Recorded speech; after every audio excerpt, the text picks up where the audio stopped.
नमस्कार। आज मैं चिंतन में चर्चा करूंगा एकता बनाने की बात। एकता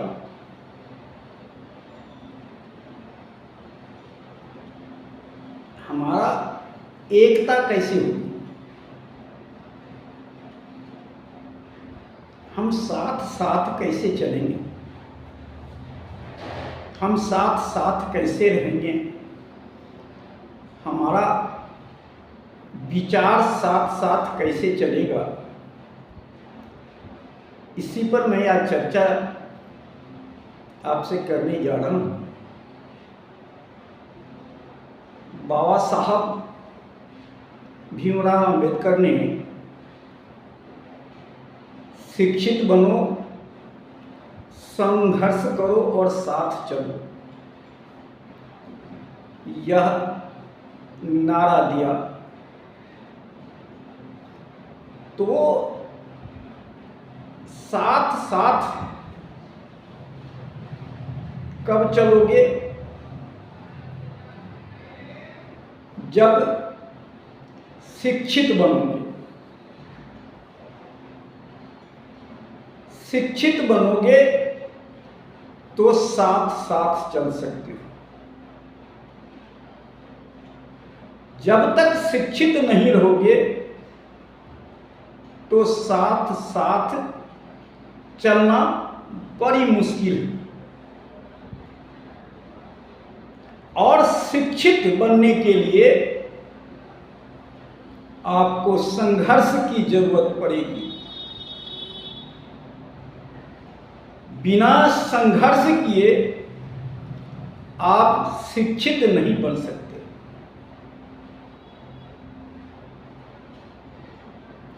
शिक्षा के द्वार, हर द्वार पे जाइएगा तो रोड़ा पत्थर मिलेंगे। स्कूल से कॉलेज विश्वविद्यालय तक भी वो रोड़ा पत्थर मिलेंगे। आपको साफ करना है और आगे बढ़ना है। शिक्षा के तरफ संघर्ष करके शिक्षा के तरफ आगे बढ़ना है। जब शिक्षा के तरफ आगे बढ़ेंगे तभी हम साथ साथ चल सकते हैं। तो बाबा साहब ने कहा, पहले शिक्षा हमारे लिए बहुत जरूरी है।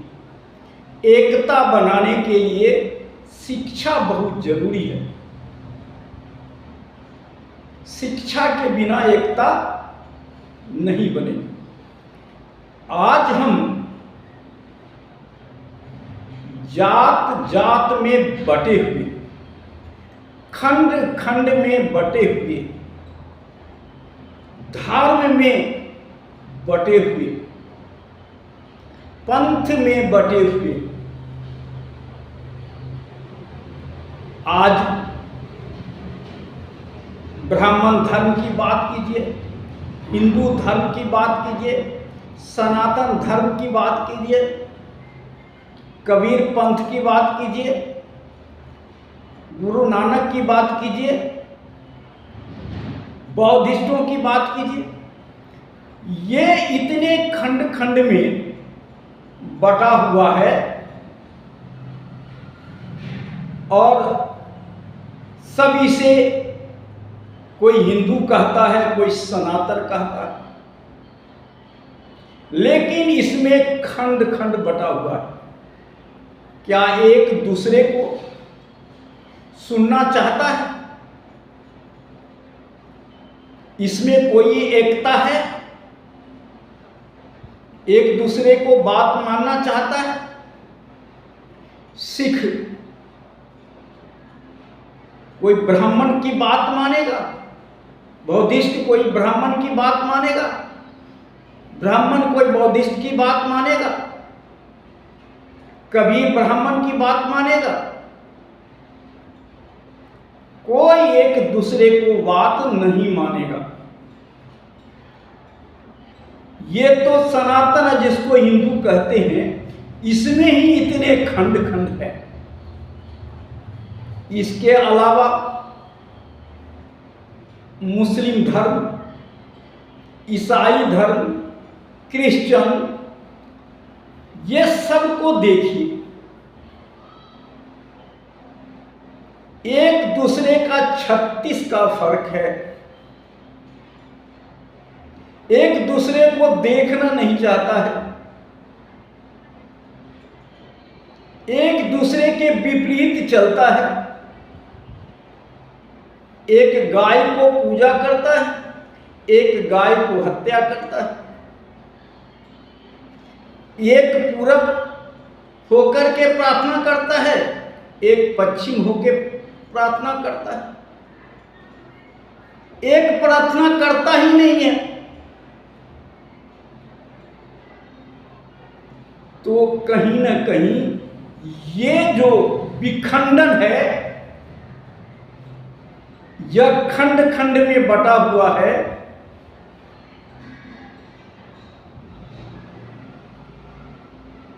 फिर कहते हैं हम सब एक हैं।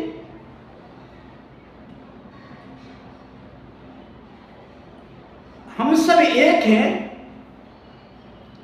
ये किसको समझा रहे हैं? आप उसके साथ पानी नहीं पी सकते, उसके साथ खा नहीं सकते, उसके साथ बैठ नहीं सकते, तो काहे को एक हैं हम?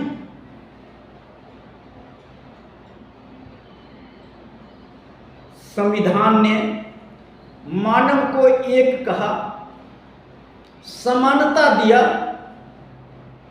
सब मानव समान है, सब एक है, सबका महत्व एक ही है, सबका एक ही वोट है।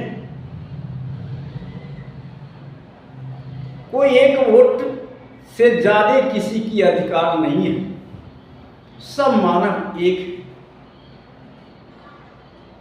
वहां तो अच्छी लगती है कि समानता का अधिकार है, सब एक है, लेकिन ये धर्म के ठिकादारों, जात पात फैलाने वाले लोग, ये हमें एक रखना नहीं चाहते।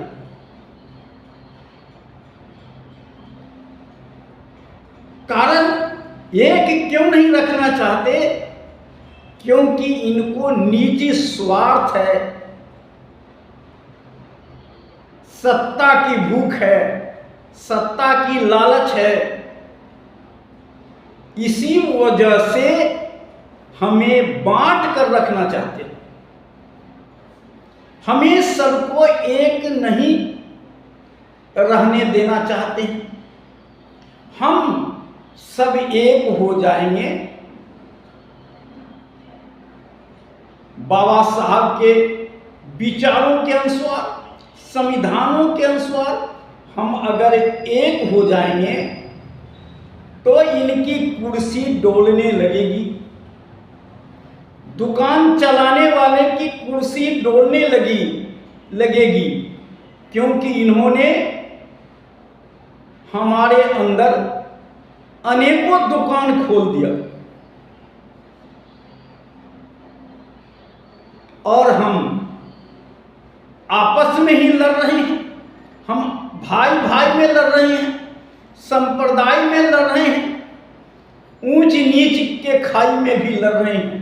हिंदू हिंदू के बीच ही लड़ रहा है, ब्राह्मण हिंदू लड़ रहा है, ब्राह्मण सनातन लड़ रहा है, सनातन बौद्ध लड़ रहा है, बुद्धिस्ट लड़ रहा है। तो आपस में हम सब ये लड़ाई लड़ रहे हैं, फिर हम एक अपने आप को कैसे कहते हैं? पंडित लोग समझाते हैं हम सभी एक ही के संतान हैं, और वही पंडित हिंदू मुसलमान की बात करता है, छुआछूत की बात करता है, वही ऊंच नीच की बात करता है,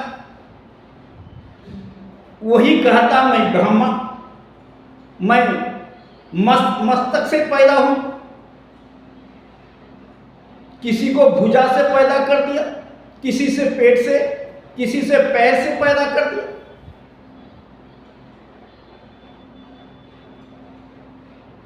अगर हम सब एक हैं तो हम सब तो एक ही रास्ते से आए हैं। ब्राह्मण दूसरे रास्ते से कैसे आ गया? इसलिए आ गया कि उनको अपना दुकान चलाना है और हमें बांट के रखना है। बाबा साहब ने अपने जीवन में जो संविधान उन्होंने दिया है, उस संविधान पर छाप उनके 3 गुरु का है। 3 गुरु का छाप उस संविधान के ऊपर है। बाबा साहब का पहला गुरु महात्मा गौतम बुद्ध, दूसरा कबीर दास और तीसरा महात्मा ज्योतिराव फूले। ये बाबा साहब के 3 गुरु थे और तीनों को छाप इस संविधान पर पड़ता है। जब बाबा साहब ने धर्म परिवर्तन किया था और बौद्ध धर्म स्वीकार किया था, क्यों किया था? इसलिए किया था कि इसमें कहीं ऊंच नीच की भाव नहीं है, छुआछूत की भाव नहीं है, छोटा बड़ा कोई नहीं है, जात पात नहीं है, सब समानता है, सब समान है। इसलिए उन्होंने बुद्ध धर्म स्वीकार किया था। उन्होंने हर धर्म के पास जाकर के देखा, लेकिन बौद्ध धर्म के लिए सुटेबल था और उन्होंने बौद्ध धर्म स्वीकार किया। और उन्होंने कहा कि बौद्ध धर्म ही एक ऐसा धर्म है कि भारत ही नहीं दुनिया को जोड़ करके रख सकता है। इसलिए आज 100 देशों बौद्ध धर्म को मानता है, उस रास्ते पे चलता है और विकास कर रहा है। कहने का अर्थ है कि बौद्ध धर्म जात पात से ऊपर उठ करके विकास की बात करता है, सच की बात करता है, कर्म की बात करता है और सबको प्रगति और उन्नति देखना चाहता है। ऐसा कोई धर्म नहीं है जो सबको उन्नति देखता हो, सबको एक समझता हो। बौद्ध धर्म में आने के बाद वहां से जाति का बंधन समाप्त हो जाता है। उसके स्वीकार करने के बाद जाति के अहंकार खत्म हो जाता है। हमें मैं ऊंचा हूं या ऊंचा हूं, यह भाव ही खत्म हो जाता है, बल्कि हम सब एक हैं। एक ही मां से पैदा हुए हम सब बच्चे हैं, एक ही पिता से पैदा हुआ हम सब बच्चे हैं। इसीलिए बौद्ध धर्म को बाबा साहब ने स्वीकार किया और स्वीकार इसीलिए किया कि हम सब एक हो सके, जो विभिन्न धर्मों में, विभिन्न संप्रदाय में बटे हुए हैं, उन सबको हम एक कर सके। आज बाबा साहब को मानने वाले कुछ लोग बाबा साहब को जात में घसीट रहे हैं।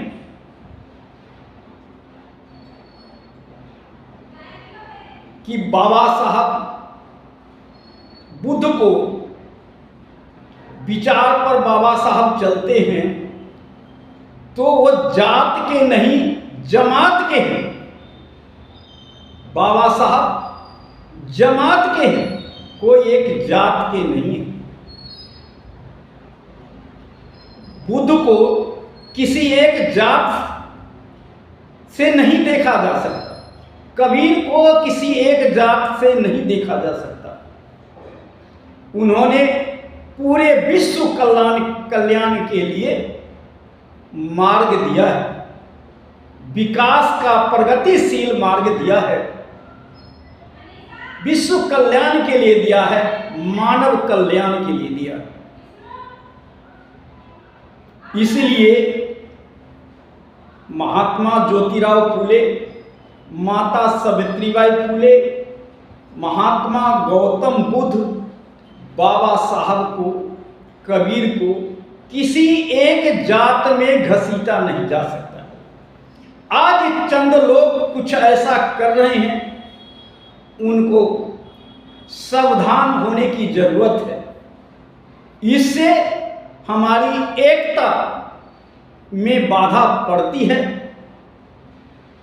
और कुछ लोग महात्मा गौतम बुद्ध को जात में घसीट रहे हैं, कुछ लोग बाबा साहब को घसीट रहे हैं।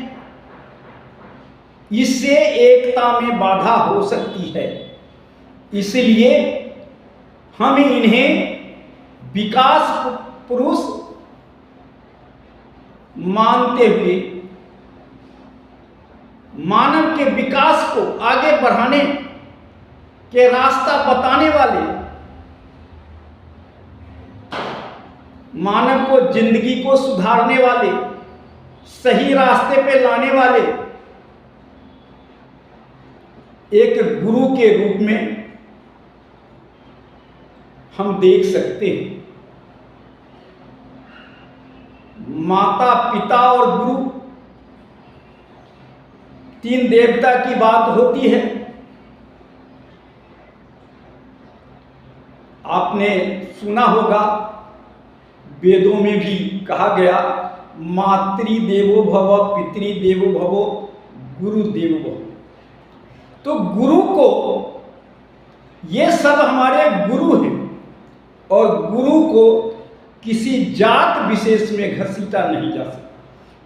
किसी जात में पैदा होकर के वह अच्छा काम करके वह ऊंचाई तक पहुंच सकता है। गुरु को हम किसी जात में नहीं देखते। हम स्कूल कॉलेज में पढ़े होंगे तो गुरु को हमने किसी जात में देखा नहीं। हम नहीं सोचते किस जात का है। हमें शिक्षा से मतलब होती है, हमें आगे बढ़ने, प्रगति से मतलब होती है। तो आज हमें एकता समाज में बनाने के लिए हमें बुद्ध के रास्ते पे जाना पड़ेगा, बुद्ध के धम्म के रास्ते पे जाना पड़ेगा, सच के रास्ते पे जाना पड़ेगा, पाखंड और अंधविश्वास को त्यागना पड़ेगा। हमें सभी जातों से, सभी धर्मों से गले मिलाना पड़ेगा, गले लगाना पड़ेगा। आज हम किसी न किसी तरह गुलाम हैं, आर्थिक भी रूप से गुलाम हैं, मानसिक रूप से गुलाम हैं, राजनीतिक गुलाम हैं और शारीरिक रूप से भी गुलाम हैं। इसे गुलामी से निकलने के लिए आपको एकता की जरूरत है। अगर एकता होगी तो राजनीतिक गुलामी भी खत्म होगी, आर्थिक गुलामी भी खत्म होगी, सामाजिक गुलामी भी खत्म होगी। इसलिए हमें एकता बनाने की जरूरत है, हमें एक रहने की जरूरत है। जब हम एक रहेंगे तो हम पूरे भारतवर्ष प्रगति के रास्ते पे जाएगा, उन्नति के रास्ते पे जाएगा और भारत सोने के चिड़िया पुनः कहलाएगी। जो अशोक के समय भारत सोने की चिड़िया की तरह था, अगर पुनः उस शासन को याद करें और वैसा हम व्यवहार करें, वैसा हम आचरण करें, तो हम भारत को फिर विश्व गुरु बना सकते हैं। जिस प्रकार अशोक के समय महात्मा गौतम बुद्ध के समय भारत विश्व गुरु था। महात्मा गौतम बुद्ध को विश्व गुरु का उपाधि दी गई। आज भारत को वहीं पहुंचने की जरूरत है। आशा करते हैं कि हमारे सभी भाई अहंकार को त्याग करके आपस में एक होने की कोशिश करें, अपने धर्म को किनारा करके सच के रास्ते पे, सही रास्ते पे। बुद्ध ने किसी एक धर्म विशेष की बात नहीं की, वो मानव हित की बात की। अगर मानव हित की बात करना है तो बुद्ध के रास्ते पे आकर के पूरे मानव को कल्याण को लेकर के आगे बढ़िए। आपका विकास होगा, सबको विकास होगा, देश का विकास होगा। आज इतना ही। जय हिंद, जय भारत, नमो बुद्धाय।